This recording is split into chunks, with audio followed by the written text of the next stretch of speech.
మోహన్ బాబు మన మానవ జాతి గురించి చాలా నీచమైనది అని అంటే అప్పుడు అప్పుడు ఎన్టీఆర్ చెప్పే ఈ డైలాగ్ అన్నమాట. ఓకేనా? ఏమంటివి మానవ జాతి నీచమా, ఎంత మాట ఎంత మాట, వైతరిన వరకు వెంటాడి వేధించి ముప్పు తిప్పలు పెట్టి మీ ధర్మసూత్రముల సైతం మంట కలిపి 10 ప్రాణాలు దక్కించుకున్న నారీమణి సావిత్రిదే జాతి, మానవ జాతి.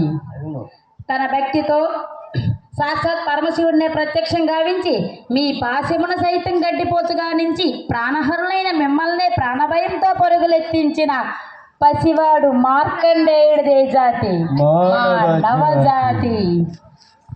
నీచమన్న మా జాతి మూలమున ఏనాడో ఆ ప్రతిష్ట మూటగట్టుకున్న మీరు నేడు జాతి జాతి అని మమ్మల్ని అవహేళన చేయటియా? ఎంత అవివేకం, ఎంత అజ్ఞానం, ఎంత కుసంస్కారం!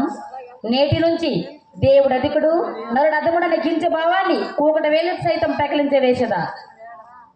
మొక్కులు పొందే ముక్కుడు దేవతలు, దిక్కులు నేల అష్టదిక్పాలకులు, మనుగడనిచ్చే పంచభూతములు సైతం జైహో నరుడా అనే విధంగా ఈ సింహాసనాన్ని అధిష్ఠించదా. స్వర్ణమణిమయ రత్నకజకలాంకృతమైన ఈ సభా మందిరమున అకుంఠిత సేవాదక్ష పరిహార సమూహ మాధ్యమున భూతల పరిరక్షణ ధర్మ నిలయమైన ఈ రౌరమున సర్వదా సతదా సతదా సహస్రదా పాప